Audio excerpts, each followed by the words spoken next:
उत्तर काशी के डोंडिया गांव में विराजमान है। आज भी जहां गणेश प्रगटे थे, जहां गणेश का जन्म हुआ था, जहां पर भगवान गणेश जी महाराज का प्रागट्य हुआ था। आप सभी को गणेश जी के जन्म उत्सव के साथ साथ भगवान गणेश जी के मंगल विवाह की बहुत बहुत बधाई। सभी के घर में आज रिद्धि सिद्धि प्रवेश कर जाए। चाहे बड़ी चतुर्थी हो, छोटी चतुर्थी हो, किसी भी चतुर्थी का व्रत अगर स्त्री करती है तो उसके पति का तो उम्र बढ़ता ही है, साथ में उसके पुत्र का वैभव भी बढ़ता है। उसके पुत्र का वैभव भी बढ़ता है, उसकी संतान का सुख भी बढ़ता है। चौथ का व्रत अगर स्त्री करती है तो बच्चों का वैभव भी बढ़ता है। 33 करोड़ देवी देवता में सबसे सुंदर जोड़ी थी शंकर और पार्वती की। सही है कि गलत है? कभी नहीं झगड़ते थे। गणेश जी की सबसे पहली जो आरती हो, उस आरती के समय पर अगर धूप बत्ती जलाई जाए या गोबरी को जलाकर उसमें गूगल छोड़ी जाए और गूगल छोड़ने के बाद गणेश जी का नाम ध्रुम वर्ण कह दिया जाए तो गणेश जी को तुम्हारे घर की पूजा स्वीकार करना पड़ती है। बस वो समय हम जानते। आप भगवान गणेश के जन्म का कारण समझ लेना, बहुत ध्यान से सुनना, बहुत भाव से श्रवण करना। पार्वती, हे जगत जननी, हे जगदम्बा, इन राक्षसों के संहार का एक कारक बन सकता है कि ये जो कर्म करें उस कर्म में कोई रोक लगा दे, उस कर्म में कोई विघ्न डाल दे। और यदि कोई विघ्न डालेगा तो इनका जो किया हुआ कर्म है वो अपने आप नष्ट हो जाएगा। पार्वती जी, मैंने लक्ष्मी से कहा, मैंने ब्रह्माणी से कहा, मैंने इंद्राणी से कहा, सबसे विनय कराया,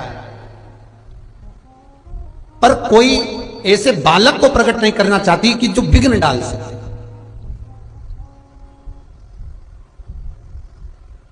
ऐसा बालक पार्वती जी बोलती हैं भोलेनाथ से, प्रभु आप जानते हो आप क्या मांग रहे हो? शंकर भगवान बोले मैं जानता हूं। बालक मांग रहे हो वो ठीक है, पर बालक ऐसा मांग रहे हो जो कि संसार में विघ्न उत्पन्न कर दे। कौन पूछेगा उसको? कौन मानेगा उसको? कौन आदर देगा उसको? कौन सत्कार करेगा उसका? कौन आदर करेगा उसका? आप मांग भी रहे हो तो क्या मांग रहे हो? आप मांग भी रहे हो तो क्या?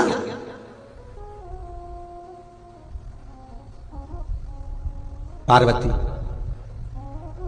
तेरे सिवाय कोई यह कार्य नहीं कर सकता, ये मैं जानता हूं, ठीक है। तो शिव महापुराण कहती है वो उत्तराखंड में हिमालय पर पर्वतों की कंदरा में माता पार्वती उस काशी का निर्माण, ठीक है, काशी का निर्माण भगवान शंकर को हृदय चित्त धारण कर कर, शंकर की चित्त वृत्ति को शिवलिंग स्वरूप को अपने हृदय में धारण कर कर, हाथ में भगवान शंकर का शिवलिंग स्वरूप लेकर माता पार्वती ने हजारों वर्ष तक उस गंगा की गोद में, उस यमुना की गोद में तप किया। हजारों वर्ष तक तप किया। आपसे केवल एक वर चाहिए। शंकर जी बोले बोलो क्या चाहिए?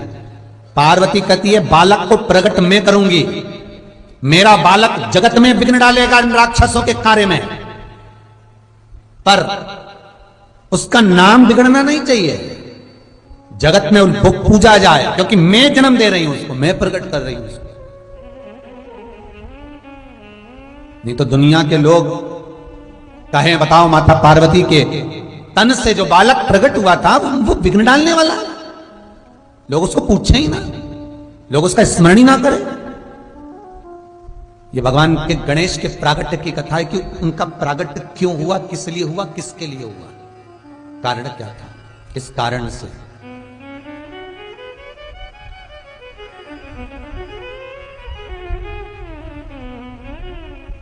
भगवान शिव कहते हैं पार्वती सुन, मैं तुझे वर देता हूं, तेरा जो बालक इन असुरों के कार्य में विघ्न डालने के लिए जो पैदा हो रहा है, जन्म ले रहा है, मैं तुझे वर देता हूं पार्वती, उस बालक का नाम दुनिया के लोग केवल स्मरण ही करेंगे तो उनका विघ्न हट जाएगा, उसका नाम विघ्न हरण होगा।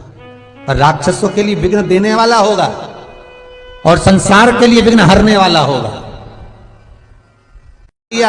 स्नान करने जा रही थी, उसमें प्राण दे दिए, दरवाजे का द्वारपाल बन गया वो विनायक, और शंकर जी ने उसका सिर काट दिया। बस गणेश जी का जन्म हो गया। अरे कारण क्या था गणेश के जन्म का? क्या कारण है? उस कारण को भी तो जानना पड़ेगा, उस कारण को भी तो पहचानना पड़ेगा कि कारण पड़ा क्या। महाराज, जगत जननी तुम चिंता ना करो, तुम्हारे बालक का नाम मात्र लोग लेंगे, उनका विघ्न हर जाएगा, उनका विघ्न समाप्त हो जाएगा, उसका नाम विघ्न हरण होगा, लोग उसे विघ्न हरता कहेंगे, तुम चिंता ना करना।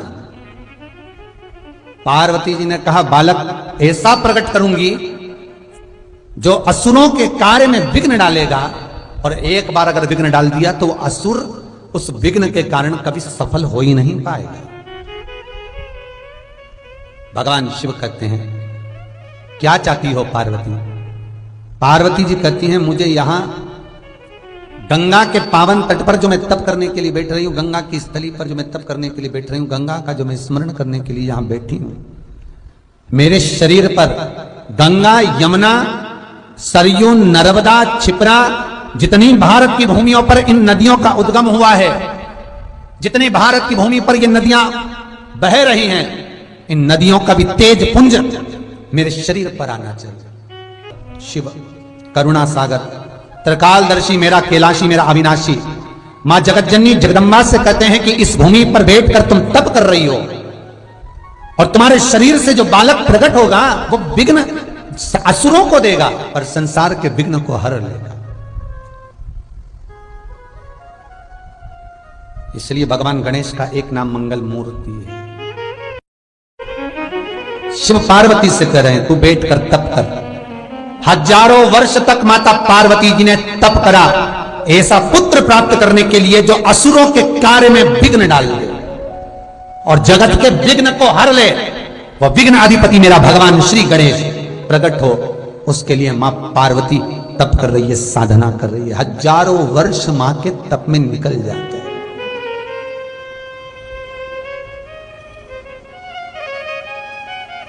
गणेश पुराण में वेद व्यास जी लिखते हैं कि शंकर भगवान ने माता सती के भस्म होने के समय से लेकर माता सती जो राम जी की परीक्षा ली थी उस समय से लेकर 87,000 वर्ष तक भगवान शंकर ने जो तप किया था, गणेश पुराण में वेद व्यास जी लिखते हैं उनसे भी 1000 गुना ज्यादा तप माता पार्वती ने विघ्नहर्ता को जन्म देने से पहले किया था। 1000 शिव का स्मरण करती हैं, तप करती हैं, साधना करती हैं। हजारों वर्ष निकल गए, हजारों वर्ष, और माता के शरीर पर 33 कोटि देवताओं का तेज पुंज विराजमान हो गया। माता पार्वती के शरीर पर भगवान 33 कोटि देवताओं के तेज दृष्टि, क्योंकि मां जब तप करती थी सब मिलने आते थे, आराधना कर कर जाते थे, अपना तेज दृष्टि छोड़ जाते थे। नारायण आए, ब्रह्मा आए, सारे देवता वहां आकर स्तुति माता की कर रहे हैं। हे मां, हे जगत जननी, हे जगत दात्री, हे मां दुर्गा, हे भवानी, हे पार्वती, आपके सिवाय कोई जन्म नहीं, प्रकट नहीं कर सकता विघ्नहर्ता, आपकी कृपा। उत्तरकाशी के डोंडिया गांव में विराजमान, आज भी जहां गणेश प्रगटे थे, जहां गणेश का जन्म हुआ था, जहां पर भगवान गणेश जी महाराज का प्रागट्य हुआ था, दुनिया गणेश जी का मंदिर के पास जहां माता पार्वती स्नान करने गई थी, और माता पार्वती ने जिस झील में स्नान करा था जो चारों तरफ कंदराओं में गुफाओं में बनी हुई है, उस झील का पानी आज भी सड़ता नहीं है महाराज, जिसमें मां स्नान करी थी, सड़ता नहीं। गणेश जी महाराज ने गज का मुख लगने पर अपनी माता से प्रश्न किया, मां मेरे जन्म का कारण क्या है? मैं क्यों जन्मा हूं उसका कारण तो बताओ। माता कहती है बेटा ये असुर ये राक्षस कुछ कर्म ऐसा करते हैं जिस कर्म के कारण देवताओं को पछताना पड़ता है, तो इनके हर कार्य में तुझे विघ्न डालना है, हर कार्य में तुझे विघ्न डालना है। ठीक है मां। असुरों के कार्य में विघ्न देने लगे। श्री गणेश जी महाराज एक बार नंदी से पूछते हैं। नंदी बैठा था, गणेश जी की अवस्था छोटी सी थी और गणेश जी ने नंदी से पूछा, नंदी काका, नंदी काका। नंदी काका बोले हाँ। ए नंदी काका, हाँ बोलो गणेश। गणेश जी पूछते हैं, नंदी काका ये तो बताओ कि मुझे जन्म दिया किसने? नंदी काका बोले माता ने। संसार को जन्म देने वाली कौन है? नंदी काका बोले माता। संसार का पालन करने वाली कौन है? माता। जगत का कल्याण करने वाली कौन है? माता। तो नंदी काका ये जितने भी संसार में मनुष्य जन्मे हैं, चाहे वो स्त्री हो, चाहे वो पुरुष हो, चाहे वो देव हो, चाहे वो राक्षस हो, सबका जन्म किसने करा? नंदी काका बोले माता ने। गणेश जी को समझ में आ गया, गणेश जी की चित्तवृत्ति में ये बात बैठ गई कि ये पूर्ण संसार मेरी मां जगत जननी पार्वती के द्वारा निर्मित है, तो इस संसार में जितनी स्त्रियां हैं ये मेरी माता के तुल्य हैं, इसलिए मैं विवाह नहीं करूंगा, मैं शादी नहीं करूंगा। ये जितनी भी स्त्रियां हैं, माता ने जिनको जन्म दिया है, मेरी माता ने जिनको पैदा किया है, मेरी माता ने इस संसार का जन्म करा है। और श्री गणेश जी महाराज लंबोदर वक्रतुंड गंगा के घाट पर पहुंच गए और गंगा के घाट पर गणेश जी महाराज तप करते, साधना करते। जो साधना में श्री गणेश जी महाराज गंगा के घाट पर बैठकर तप कर रहे थे, गंगा के घाट पर बैठकर जो गणेश जी महाराज साधना कर रहे हैं, तप कर रहे हैं, साधना में डूबे हुए हैं श्री गणेश। गणेश जी महाराज ने 20,000 वर्ष तक जब तप साधना श्री गणेश जी कर, हजारों वर्ष की साधना जब गणेश जी महाराज की हो गई, तब राक्षस कुल में जन्मी वृंदा, राक्षस कुल में जन्मी वृंदा गंगा के घाट पर भ्रमण करने के लिए आई। और भ्रमण करने के लिए जब वो वृंदा गंगा के घाट पर पहुंचती है, वो वृंदा भगवान श्री गणेश जी महाराज को देखती है, जिनका गज का मुख लगा है, तोंद भी बहुत बाहर है। वृंदा देखकर उनकी ओर आसक्त होती है, नृत्य करा। गंगा के घाट पर वृंदा ने साधना करी, तप करा, गणेश जी को रिझाने का संपूर्ण प्रयास वृंदा ने कर लिया, संपूर्ण प्रयास वृंदा कर लिया, पर गणेश जी महाराज ने उस पर ध्यान नहीं दिया। अब वृंदा ने करा क्या? देवगुरु बृहस्पति के पास पहुंच गए और वृंदा देवगुरु बृहस्पति के पास जाकर पूछती है, देवताओं के आप गुरु हो, मैं राक्षस कुल में जन्मी हूं, मेरी प्रवृत्ति राक्षस की है, पर यह बताओ कि ये विनायक, ये भगवान लंबोदर गणेश किनके पुत्र हैं? तो कहा शंकर के। वृंदा जान गई, अगर माता पिता का आदर करेंगे तो हो सकता है कि गणेश जी हमें पूछ ले,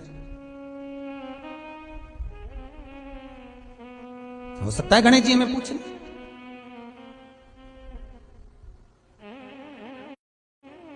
महाराज वृंदा ने गंगा के घाट पर एक शिवलिंग का निर्माण करा। शिवलिंग का निर्माण वृंदा करती है और पार्थिव शिवलिंग का निर्माण कर वृंदा गंगा का जल शंकर पर समर्पित करती है।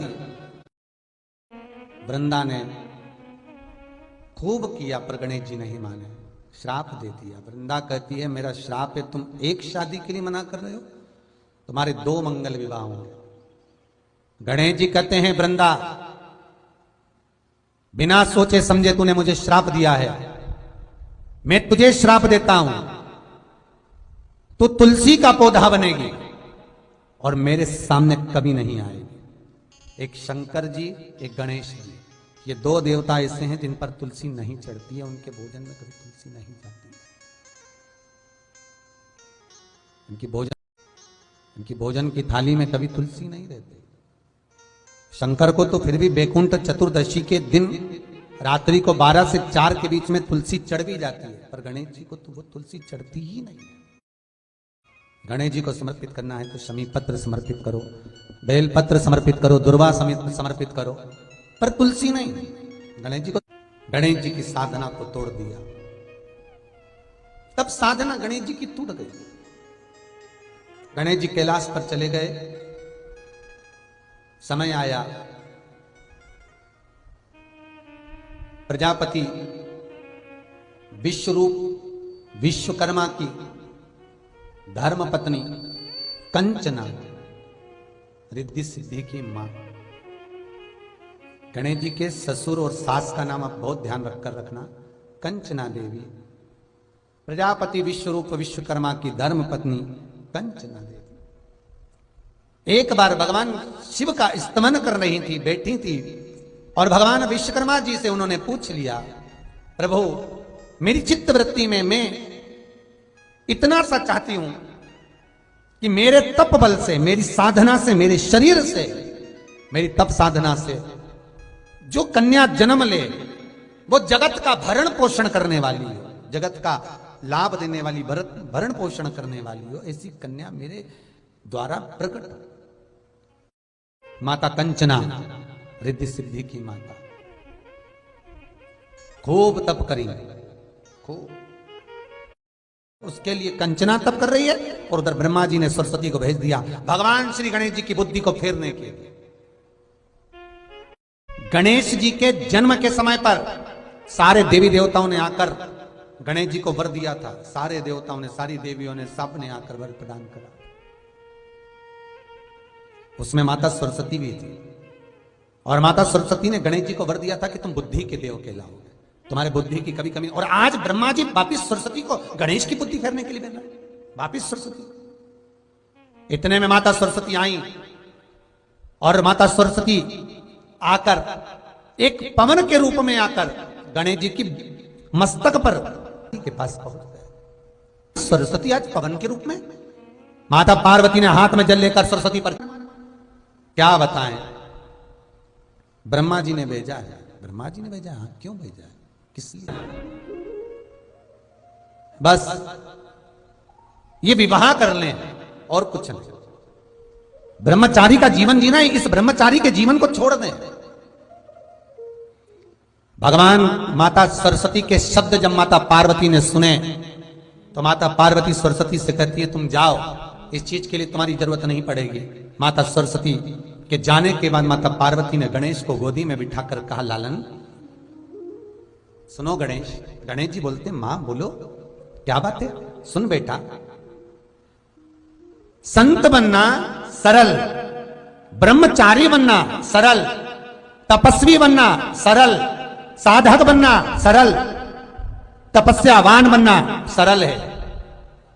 गंगा के घाट पर बैठकर तप करना सरल है, नर्मदा सरयू यमुना के घाट पर बैठकर साधना करना सरल है, पर गणेश एक श्रेष्ठ गृहस्थी बनना कठिन है। ये स्वयं माता पार्वती श्री गणेश जी महाराज से कह रही है।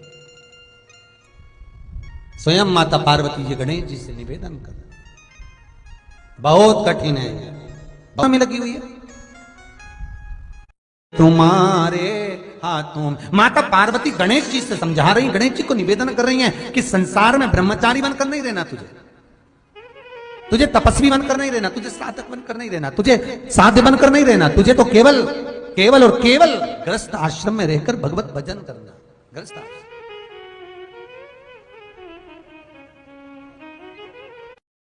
अब माता पार्वती ने पुत्र की बुद्धि को ऐसा कर दिया कि तेरा विवाह होना जरूरी है, पर माता पार्वती के मुख से एक शब्द निकल गया, माता पार्वती के मुख से एक शब्द निकला, अब विवाह करूं तो करूं किससे, ये सोच रही है माता पार्वती। तो गणेश जी बोले, मां तू मेरे लिए कह रही कि विवाह किससे करूं?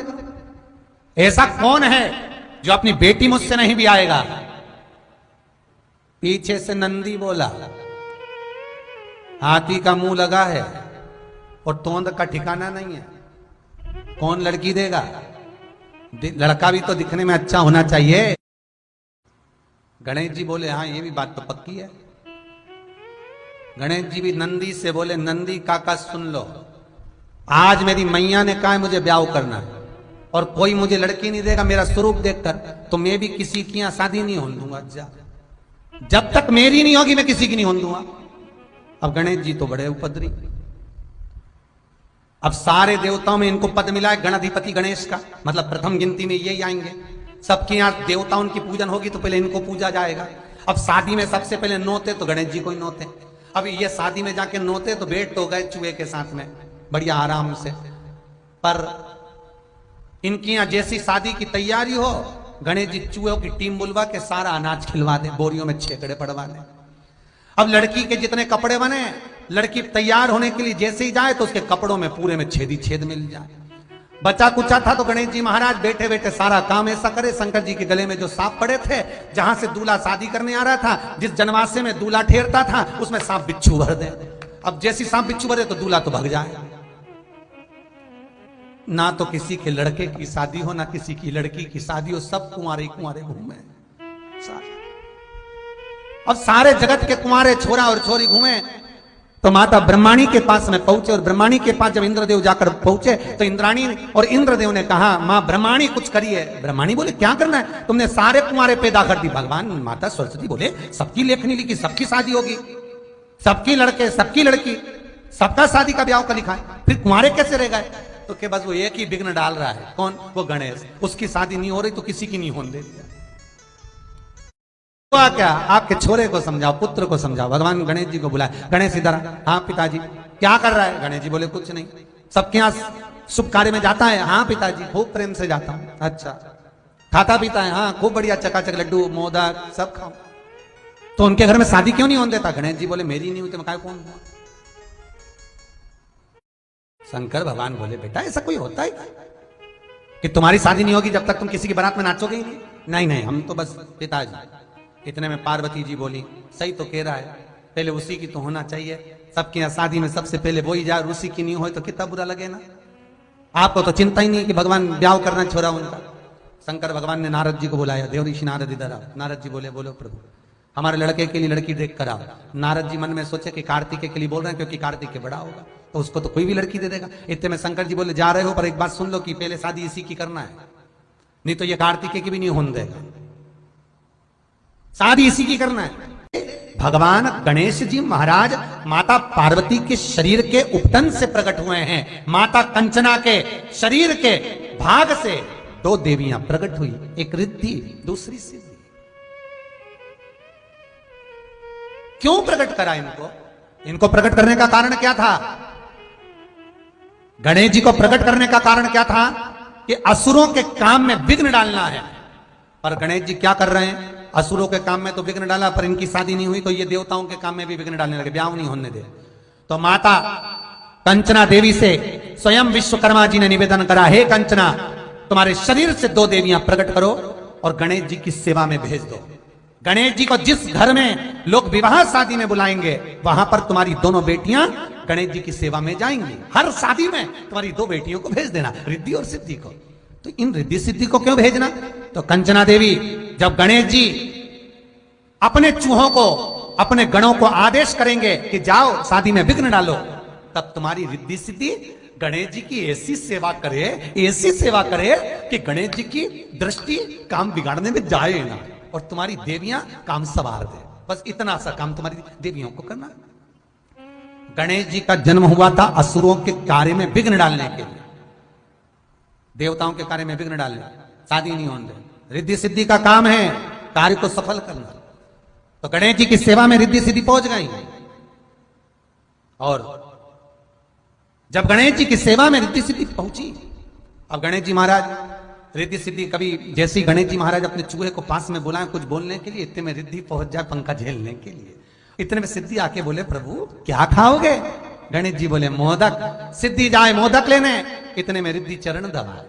रिद्धि चरण दबाए तो गणेश जी का ध्यान चूहों पे जाए नहीं, और जिसकी यहाँ शादी थी उसके मंगल ब्याह बड़े प्रेम से हो जाए।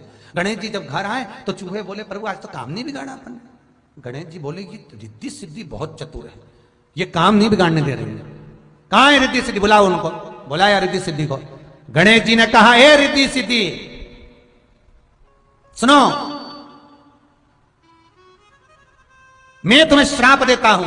इतने में तो तुरंत कंचना देवी सामने प्रकट हो गई और माता कंचना देवी आकर बोली, प्रभु श्राप मत देना मेरी बेटियों को, इनको श्राप नहीं दीजिए। क्यों? इसलिए ना श्राप दूं मैं? कंचना कहती है, प्रभु श्राप ना दीजिए, मेरी बेटियां श्राप के योग्य नहीं है। ये तो देवताओं का हित कर रही हैं, ये तो देवताओं का कल्याण कर रही हैं, आप इनको श्राप ना दीजिएगा। प्रभु भगवान गणेश जी ने कहा, कंचना देवी तुम्हारी इन बेटियों ने मेरे साथ गलत कर्म किया, मैं जहां पर विघ्न डालना चाहता हूं यहां बीच में आकर ये अपनी दृष्टि से, अपनी सेवा से मुझे विचलित कर देती है। प्रभु क्षमा करना, अब ये आपको कभी कष्ट नहीं देंगे, ये तो जगत के कल्याण के लिए सेवा करने आई थी, आप बोलते हो अब नहीं आएंगे।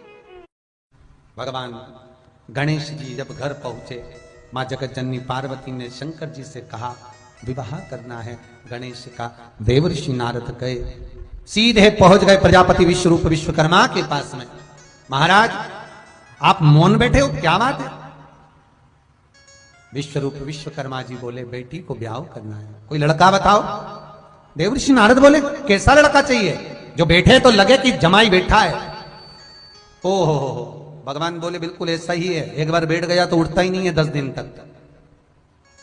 ठीक है, मेरी बेटी को मीठे का शौक है, भोजन वो बनाए, उसकी नाक ऐसी हो सूंघ कर आ जाए। ठीक है, भगवान श्री गणेश जी महाराज से विवाह पक्का किया। भगवान गणेश जी की मंगल बारात कंचना देवी के दरवाजे पर, प्रजापति विश्वरूप विश्वकर्मा के द्वार पर भगवान गणेश जी की बारात जा रही है। ये दुर्वा जो उत्पन्न हुई है, इसमें इतना बल कहां से आ गया?